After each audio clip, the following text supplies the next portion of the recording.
Buongiorno, oggi mantengo la promessa che ho fatto di parlare di una situazione peculiare all'interno di Gerusalemme, però siccome più volte ho detto che sulla figura di Gesù non abbiamo alcuna certezza storica, ci sono le certezze di fede ovviamente e la fede, come sappiamo, non la mettiamo in discussione, è un fatto personale. Invece le certezze storiche mancano al punto che per quanto riguarda ad esempio i Vangeli, gli studiosi adottano tutta una serie di criteri per cercare di stabilire o meno la storicità di Gesù.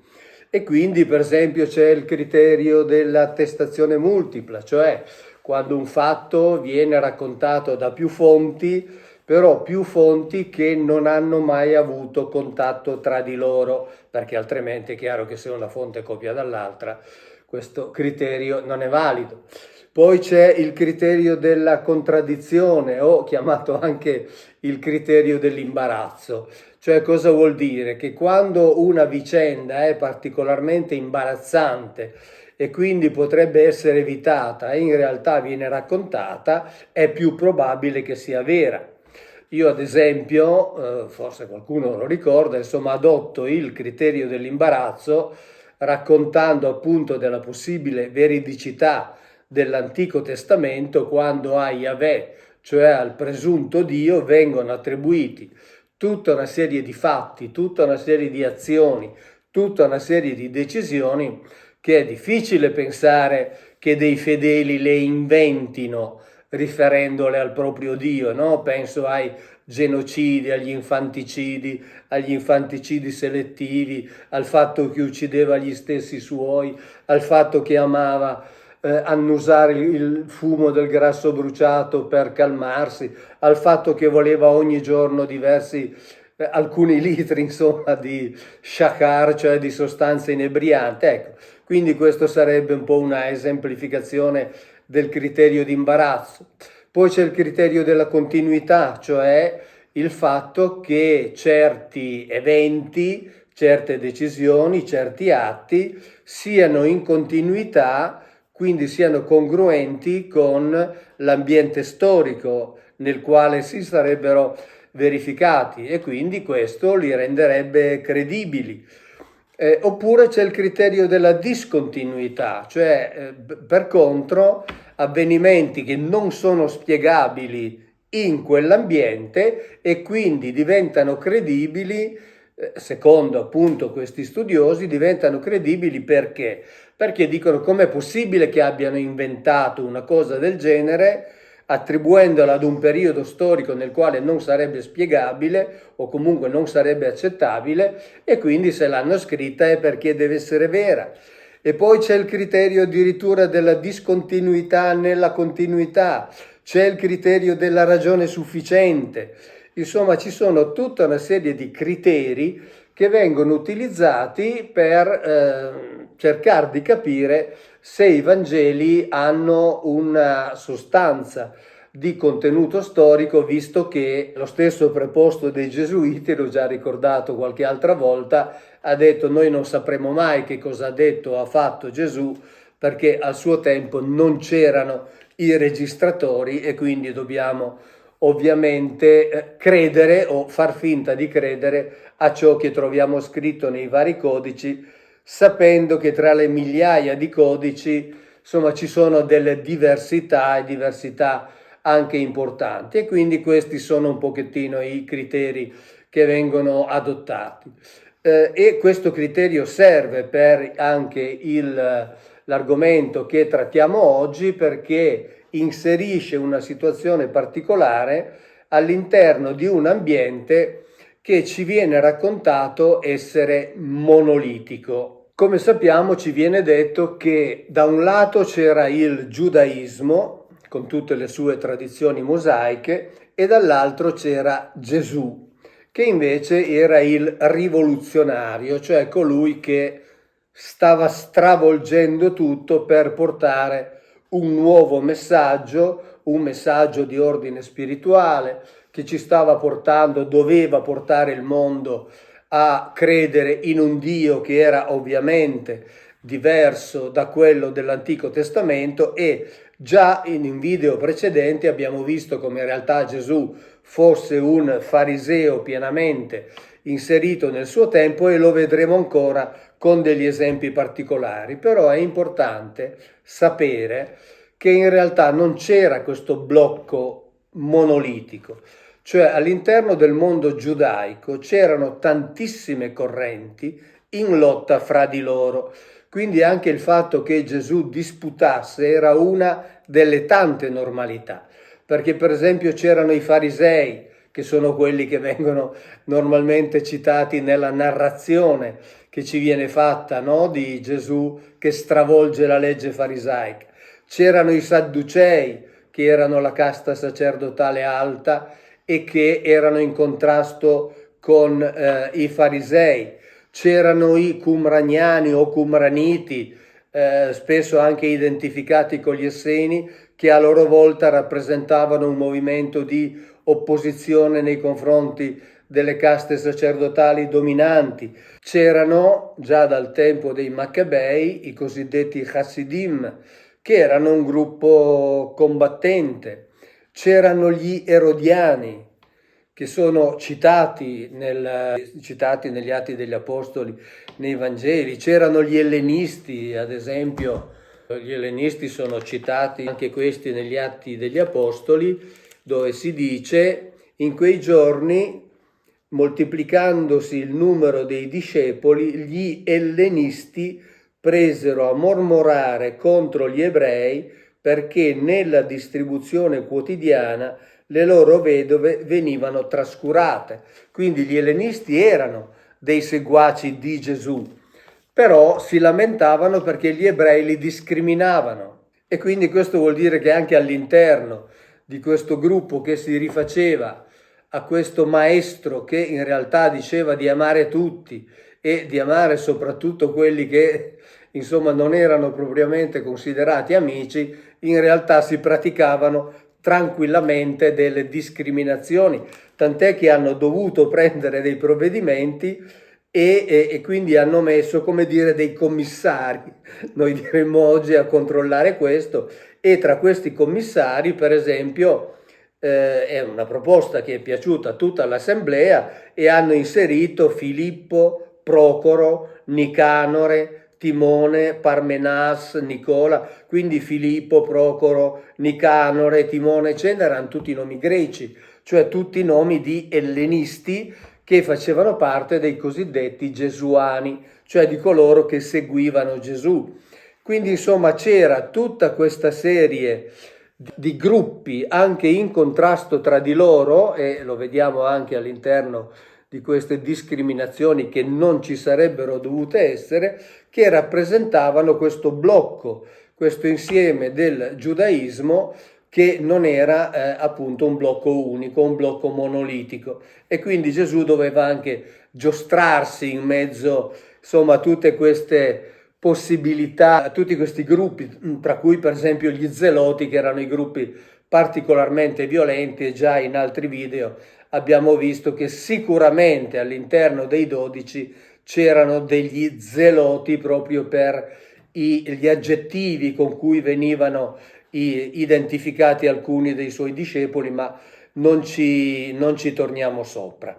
Quindi all'interno di questa situazione noi abbiamo un quadro di una Gerusalemme, come dire, che dal punto di vista del pensiero religioso era molto ricca, molto articolata, e lo era anche dal punto di vista delle pratiche nei confronti delle divinità, perché ad esempio gli ellenisti erano quelli che avevano subito l'influsso più pesante da parte della cultura ellenistica che si stava diffondendo in tutto il Mediterraneo, e che quindi condizionava il pensiero dei luoghi in cui questa stessa si diffondeva. La presenza di tutti questi gruppi è ampiamente documentata, storicamente documentata, anche ad esempio da Giuseppe Flavio, che ne racconta le varie caratteristiche. E adesso veniamo alla questione che ci interessa, cioè ad una guarigione, anzi meglio 2 guarigioni operate da Gesù, e la prima riguarda la cosiddetta piscina di Betesda e andiamo a leggere in Giovanni, l'Evangelista che ce la racconta, siamo nel capitolo 5 e dice: dopo questi avvenimenti c'era una festa dei Giudei e Gesù salì a Gerusalemme. A Gerusalemme, presso la Porta delle Pecore, c'è una piscina chiamata in ebraico Betesda o Betesda, con 5 portici. Tra l'altro è stata trovata dagli archeologi. Sotto questi portici giaceva una moltitudine di infermi, ciechi, zoppi, invalidi. Ecco, questo è importante per ciò che diremo dopo. Presso questa piscina c'era una moltitudine di infermi, cioè molte persone che andavano lì per essere guarite. Adesso capiremo l'importanza del fatto che ci fossero molte persone che andavano lì. C'era là un uomo infermo da 38 anni. Gesù, vistolo disteso e saputo che si trovava in quello stato già da molto tempo, gli dice: vuoi guarire? Gli rispose l'infermo: Signore, io non ho un uomo che mi immerga nella piscina quando l'acqua viene agitata. Mentre infatti io mi avvio per andare, qualche altro vi scende prima di me. Gesù gli dice: alzati, prendi il tuo giaciglio e cammina. L'uomo fu guarito all'istante, prese il suo giaciglio e cominciò a camminare. Dopodiché intervengono i farisei che gli chiedono chi è che l'ha guarito, anche perché questo è avvenuto in giorno di sabato e già ne abbiamo parlato quando abbiamo detto del rapporto tra Gesù e il sabato e quando abbiamo detto che il rapporto tra Gesù e il sabato era lo stesso che avevano molti altri suoi colleghi farisei, maestri, che già circa 2 secoli, forse qualcuno lo ricorda, già 2 secoli prima di lui dicevano esattamente ciò che lui diceva del sabato. Non l'uomo è stato fatto per il sabato, ma il sabato è stato fatto per l'uomo. E insomma cercavano comunque in ogni caso di trovare dei motivi per condannare Gesù e quindi cercavano di sapere chi era che l'avesse guarito. Lui dice: ma io non lo conoscevo, mi ha detto tu sei guarito, prendi il tuo giaciglio e vai, e così ho fatto. Poi dopo Gesù lo rincontra nel Tempio e insomma gli fa un discorso appunto sulla guarigione.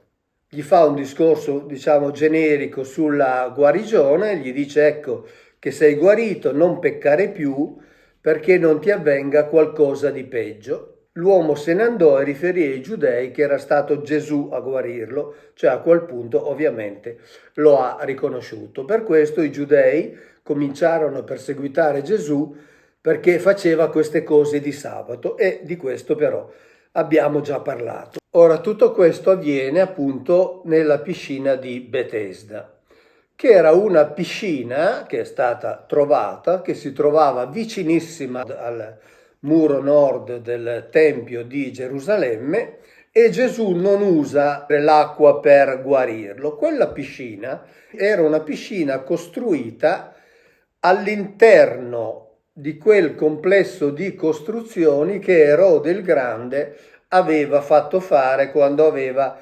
ingrandito il Tempio di Gerusalemme, lo aveva restaurato e aveva costruito tutta una serie di edifici di tipico stampo ellenistico, cioè c'erano delle torri romane, c'era la Torre Antonia, aveva costruito un ippodromo, aveva costruito delle palestre e quindi di fatto aveva ellenizzato Gerusalemme o comunque una parte di Gerusalemme, e questo si trovava al di fuori delle mura vecchie e quindi si trovava nel posto, diciamo all'interno della terza cerchia di mura, nel posto in cui i pagani potevano recarsi, i cosiddetti pagani potevano recarsi e quindi anche praticare i loro riti.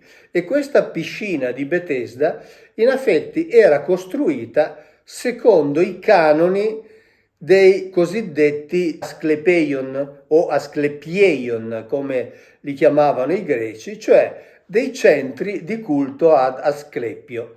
cioè il Dio che operava le guarigioni. Ce n'erano almeno in giro per il Mediterraneo 400 e lì le guarigioni avvenivano veramente. Comunque avvenivano come avvengono in altri luoghi.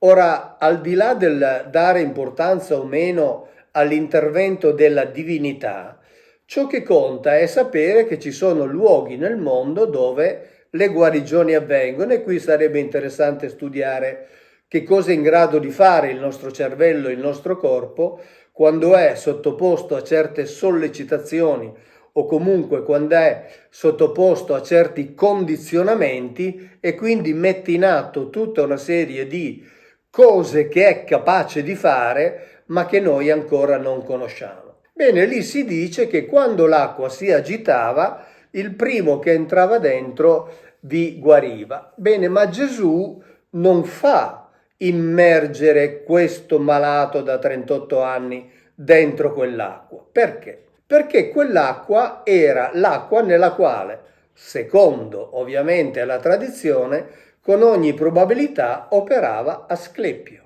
ed era vicina al Tempio di Gerusalemme.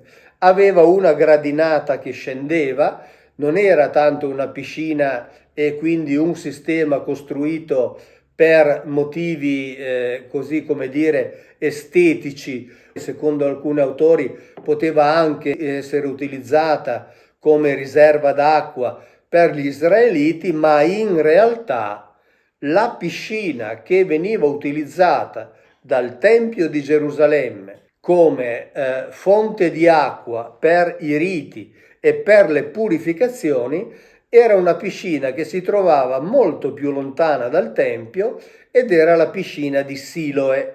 Quindi Gesù non utilizza la piscina di Betesda per guarire, perché la piscina di Betesda era una piscina nella quale operava il dio Asclepio ed era una piscina nella quale, secondo alcuni archeologi, tra l'altro sono stati trovati i simboli del serpente, che erano i simboli tipici del dio Asclepio, della guarigione.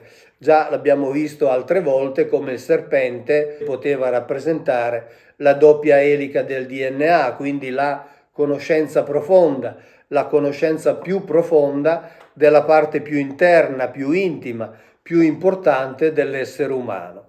E quindi Betesda non viene utilizzata pur essendo vicinissima ad un ingresso del Tempio e il miracolo non avviene neanche nel Tempio, ma Gesù, diciamo, lo compie lì fuori.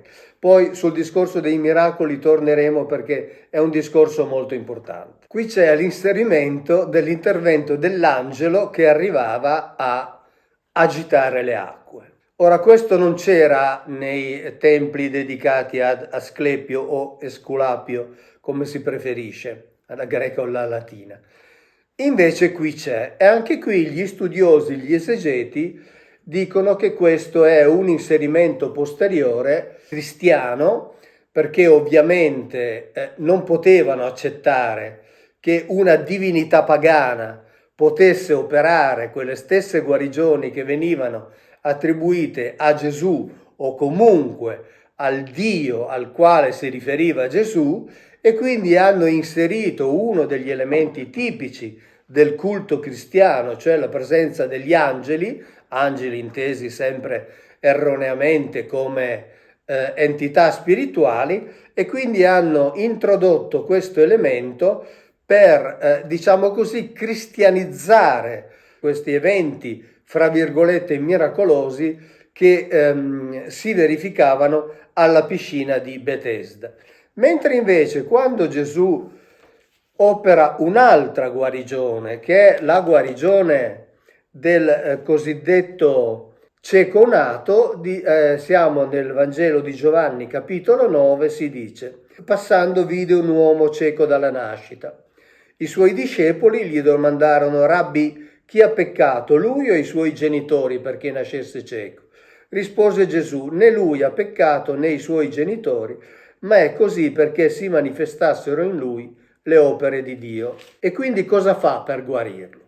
Detto questo, sputò per terra, fece del fango con la saliva e spalmò il fango sugli occhi di lui. Poi gli disse: va e lavati alla piscina di Siloe, o Siloam come viene anche chiamata, che significa inviato.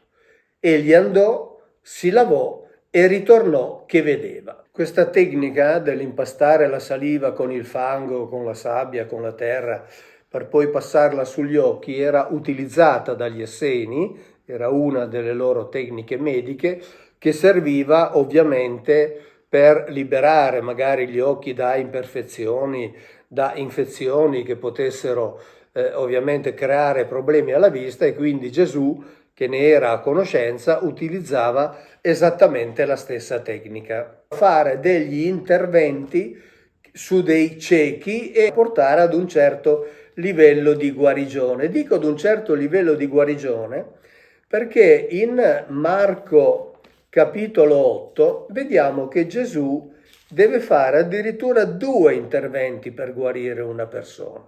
Giunto a Betsaida gli portarono un cieco, supplicandolo di toccarlo. Egli allora prese il cieco per la mano, lo condusse fuori dal villaggio, gli mise della saliva sugli occhi di nuovo.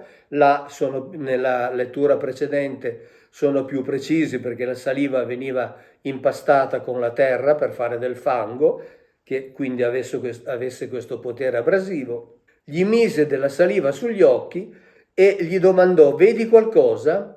E quello, alzati gli occhi, rispose: vedo la gente, perché vedo come degli alberi che camminano. Cioè aveva una visione molto confusa, vedeva delle figure diritte che si spostavano. Allora gli pose nuovamente le mani sugli occhi e quello ci vide perfettamente. Qui ci viene detto che il primo miracolo di Gesù è un miracolo imperfetto, cioè l'ha curato ma solo parzialmente. Come dire, la prima operazione non è andata benissimo e quindi ha dovuto farne una seconda. E questo ce la dice lunga ovviamente sul tipo di intervento che faceva, perché come ho detto prima, queste operazioni, questi interventi di medicina applicati dagli Esseni funzionavano ovviamente più o meno. Alle volte portavano il risultato positivo immediatamente, altre volte richiedevano più interventi, e questo è un esempio che si trova chiaramente descritto nei Vangeli. Quindi se è vero che queste guarigioni che avvenivano a Betesda erano un problema per i cristiani, che hanno dovuto introdurre questa figura dell'angelo, era anche un problema per gli ebrei, perché chiaramente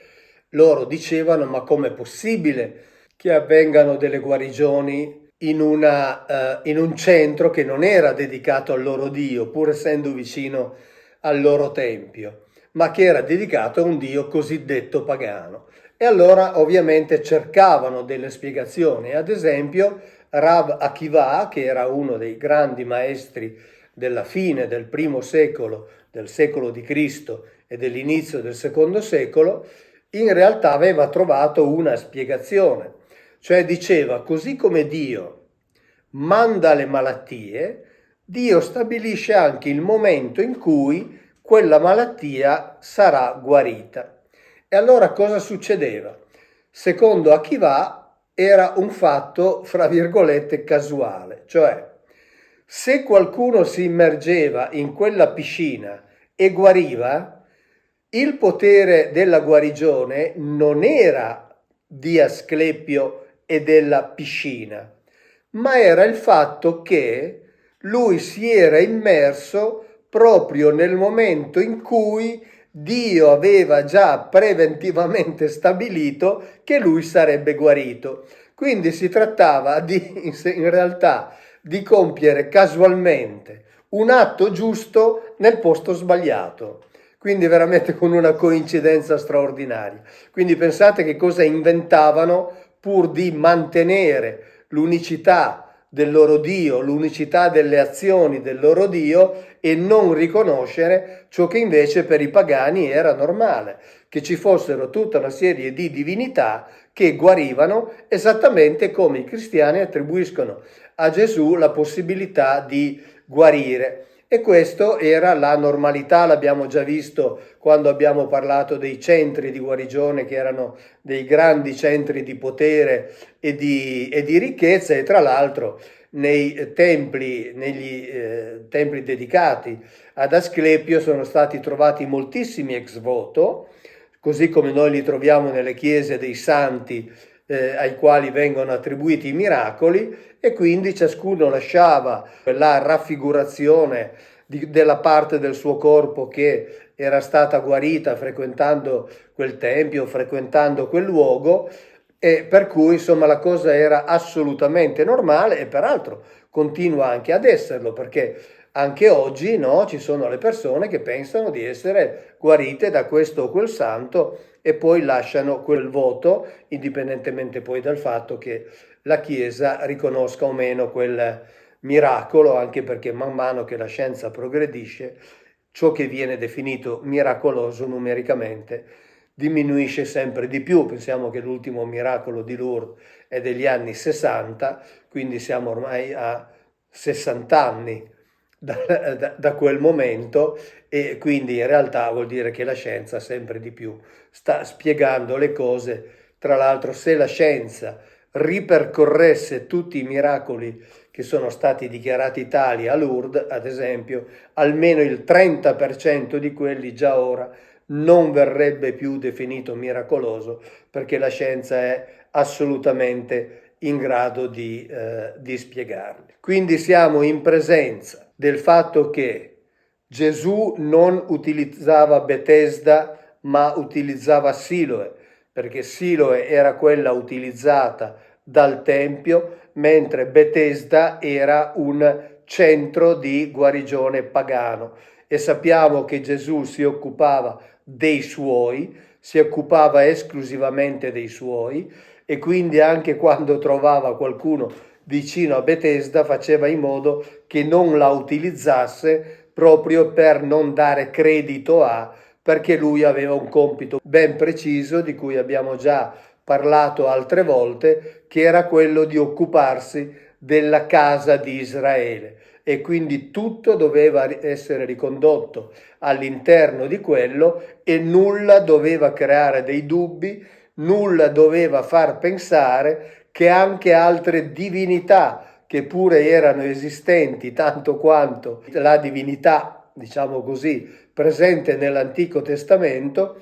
E tra l'altro nell'Antico Testamento si parla anche dei Rafael, che erano gli El che guariscono, quindi Asclepio potrebbe tranquillamente in termine ebraico essere definito un Rafael, cioè un El che guarisce, perché la situazione era uguale dappertutto, e come ho detto già più volte, gli Elohim altro non erano che il modo in cui nel linguaggio semitico occidentale venivano definiti quegli individui che in Grecia venivano definiti Theoi, in India venivano definiti Indeva, e così via nelle varie parti del mondo. Ma continueremo a parlare di Gesù fariseo, perché è un tema estremamente importante che ci aiuta a capire e a collocare storicamente quella figura,